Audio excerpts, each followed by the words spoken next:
ಆಹಾರ ವಸ್ತುಗಳ ಸುರಕ್ಷತೆಯ ಬಗ್ಗೆ ಆತಂಕಕಾರಿ ವಿಚಾರಗಳು ಬಯಲಾಗ್ತಾ ಇರೋ ಬೆನ್ನಿಗೆ ಈಗ ಹಸಿರು ಬಟಾಣಿಯಿಂದಲೂ ಕೂಡ ಕಂಟಕ ಕಾದಿದೆ ಅನ್ನೋ ವಿಚಾರ. ವಿಷಕಾರಿ ಅಂಶ ಪತ್ತೆಯಾಗಿದೆ. ಬೆಂಗಳೂರಿನ ಹಲವೆಡೆ ಆರೋಗ್ಯ ಇಲಾಖೆ ಕಾರ್ಯಾಚರಣೆ ಮಾಡಿದೆ.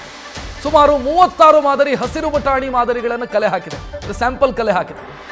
ಇದನ್ನ ಪರೀಕ್ಷೆಗೆ ಒಳಪಡಿಸಲಾಯಿತು. ಪ್ರಯೋಗಾಲಯದ ವರದಿಯಲ್ಲಿ ಆಘಾತಕಾರಿ ವಿಚಾರ ಬಯಲಾಗಿದೆ. 36 ಕಡೆ ಈ ಮಾದರಿಯನ್ನು ಸಂಗ್ರಹಿಸಲಾಗಿತ್ತು, ಸ್ಯಾಂಪಲ್ ಕಲೆಕ್ಟ್ ಮಾಡಲಾಗಿತ್ತು.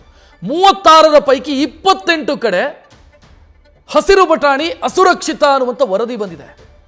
ಅಂದರೆ ಆಲ್ಮೋಸ್ಟ್ 90%ಗಿಂತ ಜಾಸ್ತಿ 36 ಕಡೆ ಸ್ಯಾಂಪಲ್ ಖರೀದಿ ಮಾಡಿರೋದು. 28 ಕಡೆ ಈ ಹಸಿರು ಬಟಾಣಿ ತಿನ್ನೋದಕ್ಕೆ ಯೋಗ್ಯವಲ್ಲ ಅನ್ನುವಂಥ ರಿಪೋರ್ಟ್ ಬಂದಿದೆ.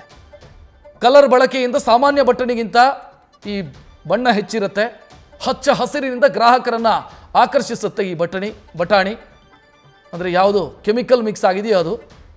ಇದನ್ನು ಸೇವನೆ ಮಾಡಿದರೆ ಕಿಡ್ನಿಯ ಮೇಲೆ ಪರಿಣಾಮ ಬೀರುತ್ತೆ ಅಂತ ಆರೋಗ್ಯ ತಜ್ಞರು ಹೇಳ್ತಾರೆ, ವೈದ್ಯರು ಹೇಳ್ತಾರೆ. ಕೃತಕ ಬಣ್ಣ ಬಳಸಿ ಬಟಾಣಿ ಮಾರಾಟ ಮಾಡೋರ ವಿರುದ್ಧ ಕ್ರಮ ಕೈಗೊಳ್ಳೋದಕ್ಕೆ ಈಗ ಸರ್ಕಾರ ಮುಂದಾಗಿದೆ. ವ್ಯಾಪಾರಿಗಳ ಮೇಲೆ ಕಾನೂನು ಕ್ರಮ ಕೈಗೊಳ್ಳೋದಕ್ಕೆ ಸಿದ್ಧತೆಯನ್ನು ಮಾಡಿಕೊಳ್ಳಲಾಗ್ತಾ ಇದೆ.